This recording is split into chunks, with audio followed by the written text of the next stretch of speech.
Hello बच्चों, अभी तक हमने क्या देखा? Step in taxonomy. इसमें हम क्या क्या पढ़े? Characterisation, identification. अब हम पढ़ेंगे क्लासिफिकेशन, नॉमेनक्लेचर। क्लासिफिकेशन कैसे करेंगे, नॉमेनक्लेचर कैसे करेंगे, ये सब हम अभी आगे देखेंगे। क्लासिफिकेशन, क्लासिफिकेशन क्या होता है? हमने क्या समझाया आपको? पहले हम किसी स्पीसीज, अगर हमें कोई स्पीसीज मिला, अगर हम उसके बारे में जानना चाहे तो पहले हम उसका कैरेक्टर को लिखेंगे, नोट डाउन करेंगे, एक लिस्टिंग बनाएंगे, एक लिस्ट बनाएंगे। फिर उसके बाद उस लिस्ट के बेसिस पे हम जो अलग से जो हम कैरेक्टर का लिस्ट बनाएंगे, उनके अनुसार जो स्पीसीज पहले से खोजे गए हैं उनके कैरेक्टर को मैच करेंगे दूसरे ऑर्गेनिज्म से जो ऑलरेडी डिस्कवर हो चुके हैं उनसे। उसे हम आइडेंटिफिकेशन बोले थे। और क्लासिफिकेशन के बारे में ये बता रही हूँ कि जब हमारा कैरेक्टराइजेशन, आइडेंटिफिकेशन हो जाता है, उसके बाद आता है स्टेप क्लासिफिकेशन करने का। क्लासिफिकेशन में ये होता है कि हम क्लासिफाई करते हैं, किस ऑर्गेनिज्म को कहाँ पे रखें, कौन सा कैटेगरी दे, कौन सा ग्रुप दे, ये होता है क्लासिफिकेशन। क्लासिफिकेशन में जब हम किसी स्पीसीज का कैरेक्टर का लिस्ट बनाए, उसके बाद उसे आइडेंटिफाई किए, उसके बाद आता है वर्गीकरण। वर्गीकरण किस ग्रुप में इसे रखे, किस कहाँ पे इसका प्लेस दे। जो स्पीसीज मेरा पहले से ऑलरेडी डिस्कवर हो चुका है, उसके बेसिस पे वो लिस्ट में जो फीचर है उसके वो फीचर और जो ऑलरेडी डिस्कवर हो चुके हैं उस स्पीसीज से मिलाते हैं और उसके बाद हम क्लासिफाई करते हैं कि इसे इस ऑर्गेनिज्म, जो हम ऑर्गेनिज्म डिस्क्राइब किए हैं, डिस्कवर किए हैं, उसे हम कौन से क्लास में रखें, उसे कहाँ पे जगह दें, कौन सा ग्रुप में रखें, ये हम क्लासिफिकेशन में पढ़ेंगे। क्लासिफिकेशन के बारे में फिर से मैं बताती हूँ कि जब हम कैरेक्टराइज किए, जब उसका लिस्ट बनाए कैरेक्टर का, उसके बाद उसे हम आइडेंटिफाई किए, जो पहले से स्पीसीज ढूंढे गए उनके कंपेयर में, ये हम आइडेंटिफाई किए। उसके बाद आता है क्लासिफिकेशन। क्लासिफिकेशन क्लासिफिकेशन आइडेंटिफिकेशन के बाद होगा और इसमें हम क्लासिफिकेशन में जो कैरेक्टर दिया हुआ है, वो जो कैरेक्टर दिया हुआ है ऑलरेडी ढूंढे हुए स्पीसीज से मैच करेंगे, उसे आइडेंटिफिकेशन कहते हैं। और क्लासिफिकेशन का मतलब होता है कि जो मान लीजिए स्पीसीज ए और स्पीसीज बी का ग्रुप बना हुआ, ग्रुप ए और ग्रुप बी, ये दो ग्रुप है। और हमने स्पीसीज सी को ढूंढा है, तो स्पीसीज सी हम इसके जितने भी कैरेक्टर हैं दोनों से मैच किया, तो ये हो गया आइडेंटिफिकेशन। अब हम देखेंगे कि इसे हम कौन से ग्रुप में रखें, क्या इसके कैरेक्टर ज्यादातर इस ग्रुप से मिले या फिर इस ग्रुप से मिले। जिस ग्रुप से मिलेगा उसी में हम इसे प्लेस करेंगे, रखेंगे। इसी प्रोसेस को हम क्लासिफिकेशन कहते हैं। Classification is done after identification. Identification के बाद क्लासिफिकेशन करेंगे। Classification means plant specimens is to be place in correct group. Classification का मतलब होता है प्लांट या एनिमल, यहाँ पे एनिमल भी होगा, प्लांट या animal specimens is to be place in correct group. सही ग्रुप में रखेंगे उसके कैरेक्टर के बेसिस पे, ये नहीं कि हम गलत ग्रुप में रखेंगे। यहाँ पे करेक्ट ग्रुप बोला गया है कि करेक्ट ग्रुप में रखा जाएगा वो स्पेसिमेंस को जिसे हम कैरेक्टराइजेशन किए, आइडेंटिफिकेशन किए, उसका करेक्ट क्लासिफिकेशन भी करेंगे। दिस ग्रुप इज टैक्सोन या टैक्सोनॉमी कैटेगरी। जो ग्रुप हम बनाएंगे उसे या तो हम टैक्सोन कहेंगे या तो टैक्सोनॉमी कैटेगरी कहेंगे। टैक्सोन के बारे में हमने आपको बताया था पिछले लेक्चर में कि टैक्सोन क्या होता है। टैक्सोन अगर किसी स्पीसीज का फ्यूचर हम ऑब्जर्व किए, उसे हम नोट डाउन किए। जैसे हमने यहाँ पे एग्जांपल लिया था टैक्सोन को समझाने के टाइम कि डॉग को माइंड में सोचते ही हमारे मन में उसके कुछ फीचर आने लगे, उसे हम टैक्सोन बोलते हैं। तो यही बात यहाँ भी कहा गया है कि टैक्सोन या टैक्सोनॉमी कैटेगरी कहेंगे जब हम क्लासिफिकेशन दिस ग्रुप जो बनाएंगे, जहाँ पे प्लांट या एनिमल स्पेसिमेंस को हम करेक्ट ग्रुप में रखेंगे, जो ग्रुप बनाएंगे उसे या तो हम टैक्सोन कहेंगे या तो टैक्सोनॉमी कैटेगरी कहेंगे। यहाँ पे एक कॉन्सेप्ट आया टैक्सोनॉमिक कैटेगरी। टैक्सोनॉमिक कैटेगरी है क्या? Classification is not a single step process, यानी कि क्लासिफिकेशन सिंगल स्टेप प्रोसेस नहीं है कि चलो इसमें हम यहाँ पे सिंपल से समझाएं आपको कि इस ग्रुप का कैरेक्टर से मिला और या तो फिर इस ग्रुप का कैरेक्टर दोनों से मिला लीजिए, अगर दोनों में से किसी में मिला उसमें प्लेस कर दीजिए। ये तो मैं सिंपल लैंग्वेज में समझाई आपको ताकि आपको अच्छे से समझ में आए कि क्लासिफिकेशन क्या होता है। लेकिन क्लासिफिकेशन एक सिंगल स्टेप नहीं है, इसके लिए बहुत सारे स्टेप फॉलो करना पड़ेगा। तो वही बोल रहा है टैक्सोनॉमी के कैटेगरी में टैक्सोनॉमी यानी कि वैसा ग्रुप को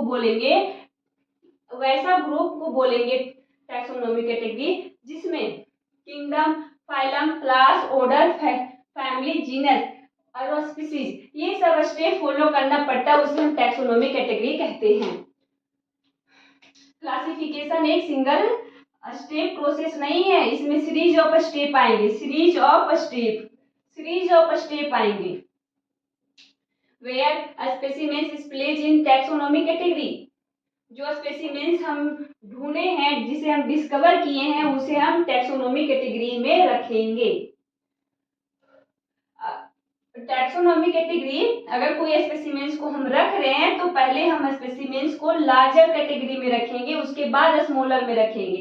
पहले सबसे बड़ा कैटेगरी को देखा जाएगा कि ये, जैसे मान लीजिए किंगडम सबसे बड़ा कैटेगरी है, सबसे बड़ा ग्रुप है। तो हमने देखा एक स्पीसीज ढूंढा, उसके बारे में हम जानना चाहे या फिर डिस्कवर किए तो उसे हम क्लासिफिकेशन करना चाहे तो हम उसे कैसे क्लासिफाई करेंगे? जैसे मान लीजिए किंगडम, एक ह्यूमन का एग्जांपल लेती हूँ मैं।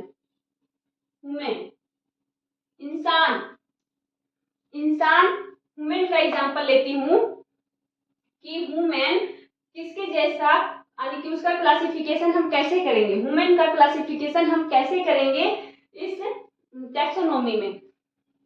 तो ह्यूमन लिए पहले हम सबसे बड़ा ग्रुप में देखेंगे, लार्जर ग्रुप से हम बढ़ेंगे और स्मॉलर तक जाएंगे। तो ह्यूमन का किंगडम, ह्यूमन इंसान है या प्लांट है?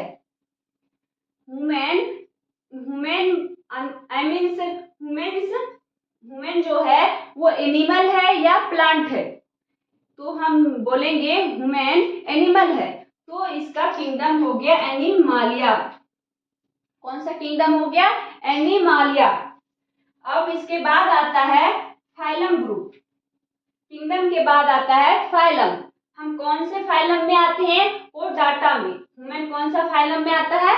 कोडाटा में।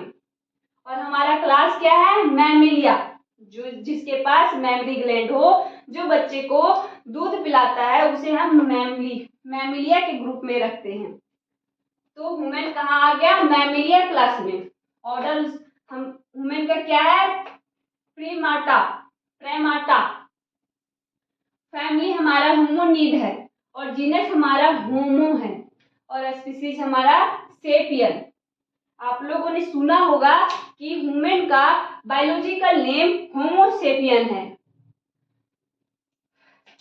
स्पीसीज यहाँ पे होमो सेपियन, जब हम नॉमिनोक्लेचर पढ़ेंगे तब हम बताएंगे कि होमो सेपियन हमारा नाम क्यों रखा गया, कैसे रखा गया, कौन सा नियम लागू हुए, यहाँ पे आगे हम पढ़ेंगे। जब हम नॉमिनोक्लेचर पढ़ेंगे तब मैं इसे अच्छे से समझाऊंगी। तो आई होप आपको क्लासिफिकेशन अच्छे से समझ में आया होगा। क्लासिफिकेशन है क्या? क्लासिफाई करना, किसी ऑर्गेनिज्म को अच्छे करेक्ट ग्रुप में रखना ही क्लासिफिकेशन कहलाता है। क्लासिफिकेशन किसके बाद होता है? आइडेंटिफिकेशन के बाद। क्लासिफिकेशन का मीन्स है एनिमल या plant specimens is place in correct group में रखना ही क्लासिफिकेशन का करेक्ट क्लासिफिकेशन कहा जाता है। This group is taxon and और टैक्सोनॉमी कैटेगरी। जो ग्रुप हम जिस ग्रुप में रखेंगे उसका नाम हम या तो टैक्सॉन देंगे या तो टैक्सोनॉमी कैटेगरी देंगे। टैक्सोनॉमी कैटेगरी क्या है? टैक्सोनॉमी कैटेगरी यहाँ पे क्या बोली, करेक्ट ग्रुप बनाएंगे।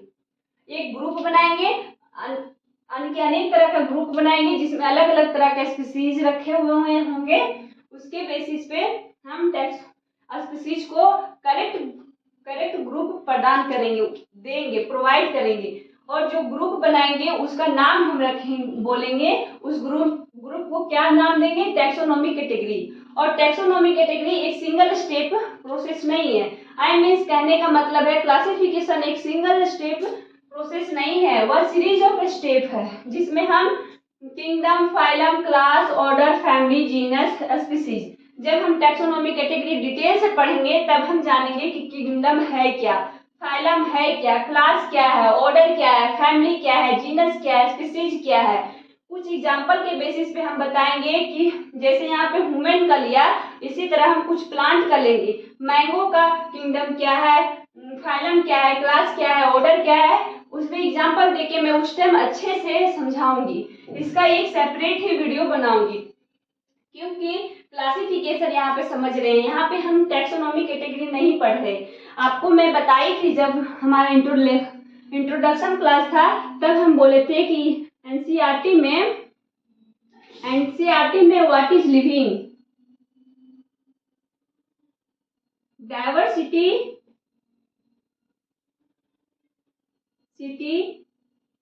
इन द लिविंग वर्ल्ड। और तीसरा टैक्सोनॉमी कैटेगरी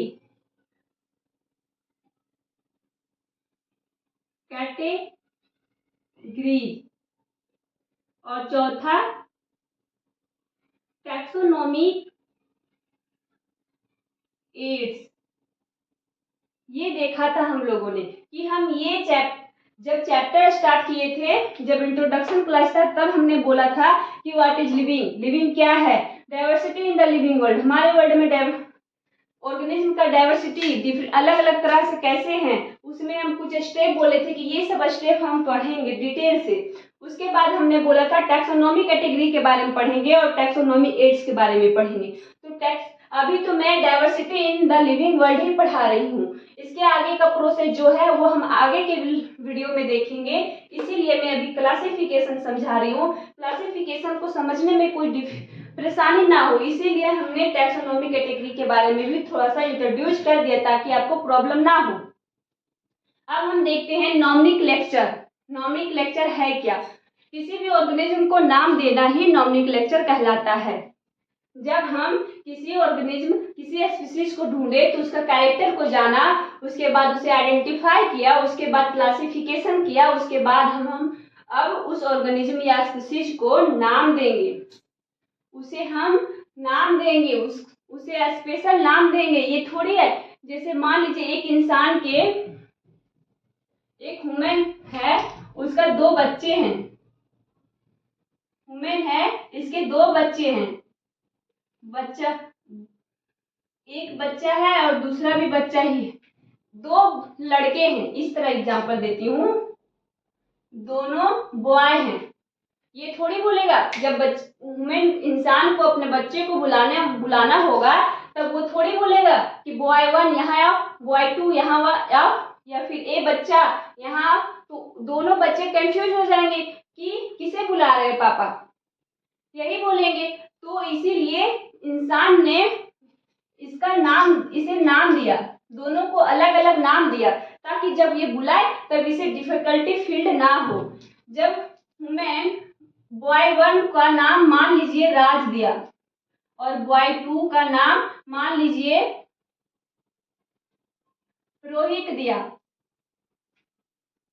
तो इस इंसान को अपने बच्चे को बुलाने में डिफिकल्टी का फेस नहीं करना पड़ेगा, प्रॉब्लम नहीं होगा। अब ये आसानी से बोल सकता है राज बेटा यहाँ आओ, रोहित बेटा यहाँ आओ। तो इस इंसान को प्रॉब्लम नहीं होगा अब अपने बच्चे को बुलाने में। इसी तरह हमारे साइंटिस्ट लोग कुछ स्पीशीज ढूंढते हैं और कुछ पहले से ढूंढे हुए हैं, उनको नाम देंगे ताकि उन्हें प्रॉब्लम ना हो जब वो पढ़ाई करे या उसके बारे में स्टडी करे, या फिर उन्हें जब बुलाना हो, जब किसी को बताना हो या समझाना हो। अगर यहाँ पे अगर यहाँ पे एनिमल में ह्यूमन आता है और एनिमल में कौन आता है, ह्यूमन आता है, और ह्यूमन को हम ह्यूमन ना नाम देते तो हम कैसे बताते कि एनिमल में ह्यूमन भी आते हैं, काऊ भी आते हैं, डॉग भी आते हैं। जब नाम ही नहीं होता तो हम कैसे बोलते। इसीलिए नाम देना बहुत जरूरी है, इसीलिए नॉमिनक्लेचर का कॉन्सेप्ट आया। आइए देखते हैं नॉमिनक्लेचर है क्या। नॉमिनक्लेचर का मतलब क्या समझाइए, किसी ऑर्गेनिज्म को नाम देना, उसी को हम नॉमिनक्लेचर कहते हैं। लेकिन बायो में हम किसी स्पीशीज को नाम कैसे देते हैं उसके बारे में बताया गया है, और इसमें कौन से रूल होते हैं वो भी मैं बताऊंगी। Providing appropriate name to species after classification. जब हम क्लासिफिकेशन कर लिए किसी ऑर्गेनिज्म का तो उसे हम नाम कैसे देंगे, उसे प्रोवाइड करेंगे एप्रोप्रिएट नेम, एक ऐसा नाम जो उसके कैरेक्टर से मैच करता हो, वैसा नाम देंगे। कब, जब हम क्लासिफिकेशन करेंगे उसके बाद हम उसे नाम देंगे उस ऑर्गेनिज्म को। A particular organism is known by same name all over world. किसी भी पर्टिकुलर ऑर्गेनिज्म का नाम हम सेम ही देंगे जो पूरा दुनिया जानता हो, जो पूरा दुनिया जाने वैसा नाम देंगे उस ऑर्गेनिज्म का। ये नहीं है कि अगर हमें स्पीशीज मैं बताती हूँ, अगर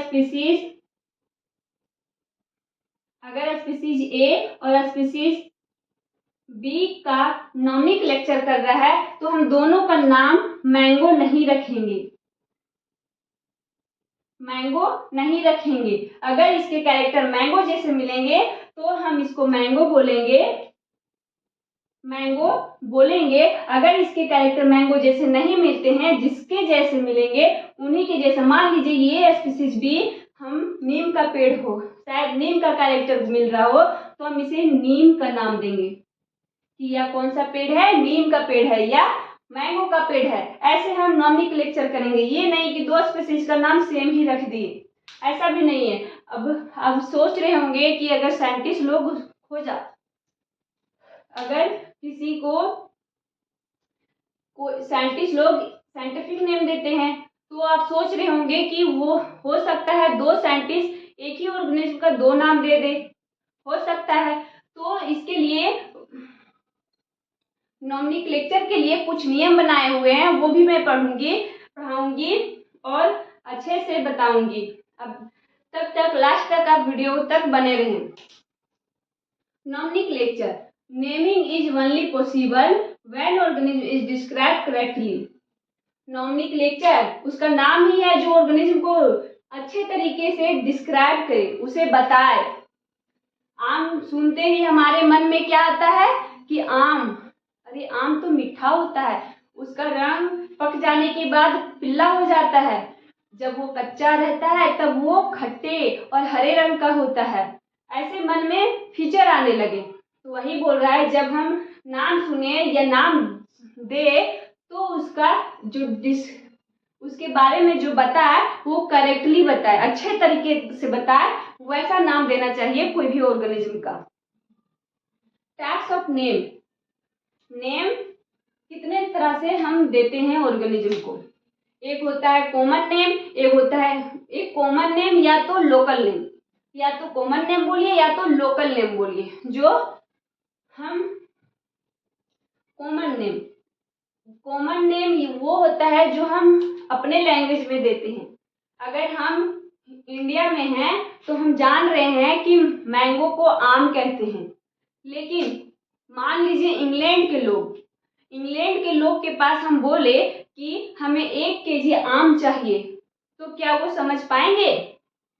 हो सकता है नहीं समझे, क्योंकि उन्हें पता है, उनके लोकल लैंग्वेज में पता है उन्हें आम का मतलब मैंगो होता है। वो सिर्फ मैंगो ही जानते हैं कि मैंगो कौन से फल हैं। आम के बारे में उन्हें पता ही नहीं कि आम कौन से फल का नाम है।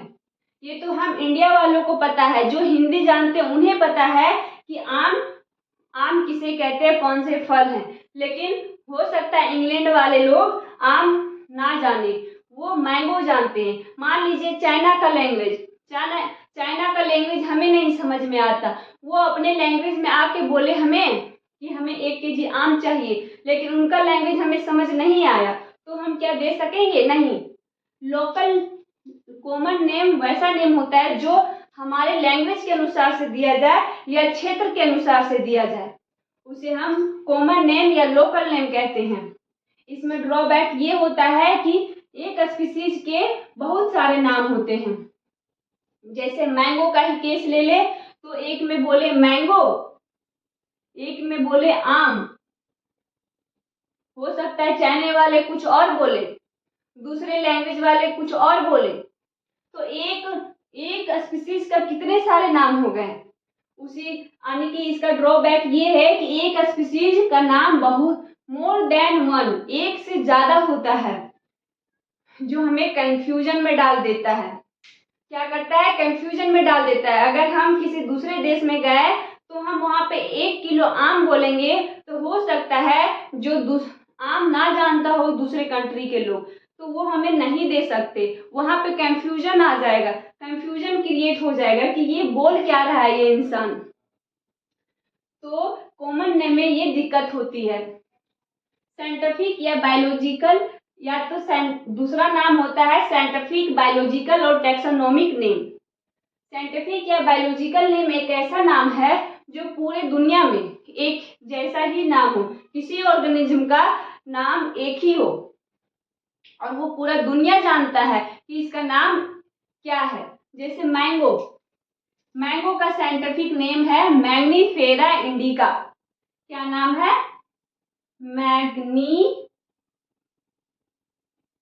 Mangifera indica. मैग्नीफेरा इंडिका, ये पूरा दुनिया जानता है कि आम का साइंटिफिक नेम मैग्नीफेरा इंडिका है। अगर आप इंग्लैंड में जाएंगे और वहां बोलेंगे कि भाई मुझे मैग्नीफेरा इंडिका 1 केजी दो, तो वो आसानी से दे देगा, क्योंकि साइंटिफिक नेम पूरा दुनिया में एक स्पीसीज का एक ही नाम होता है, इसीलिए हमें ये कंफ्यूजन में नहीं डालता, सबको पता होता है scientific name.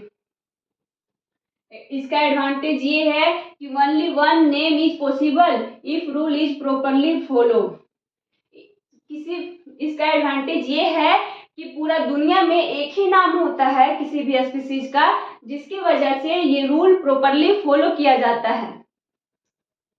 Each organism has only one name, प्रत्येक ऑर्गेनिज्म का एक ही नाम रहना चाहिए। They also ensure that such a name has not been used for any other known organism.